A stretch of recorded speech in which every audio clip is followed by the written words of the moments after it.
Isang plantasyon ng marijuana sa bundok sa Toledo City, Cebu ang nadiskubre ng mga otoridad. Inaresto naman sa Cebu City ang isang menor de edad matapos siyang mahuling nagbebenta umano ng iligal na droga. Makibalita tayo kay Randy Gurion ng GMA Cebu. Naaresto sa isang bypass operation sa Barangay Labangon, Cebu City ang isang minor de edad na babae. Inaresto ang minor de edad matapos niyang bentahan ang isang undercover agent ng Cebu City Police nitong Sabado ng gabi. Sabi naman ng babaeng minor de edad, taga-repack lang siya ng mga umano'y shabu para sa mga kapitbahay. Tinuod ka na ko, nagunit kang shabu? Ha? Nakaambo ka? Pinuntahan ng PDEA ang kaibigan ng minor de edad, pero wala raw ito sa kanyang bahay.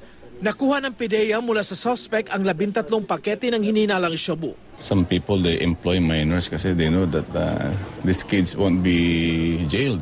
Pinag-aaralan pa ngayon kung may pananagutan ba ang nahuling minor de edad. No, dili man ingon nga porket minor lang na nasa exemption or whatsoever, depende man na sa kabugaton sa kaso. Sa Toledo City naman, nadiskubre ng pulisya ang isang plantasyon ng marijuana sa bundok na bahagi ng barangay Captain Claudio nitong Sabado.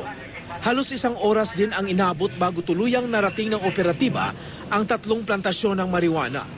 Aabot sa 245 ang puno ng marijuana na pinagbubunot ng mga pulis.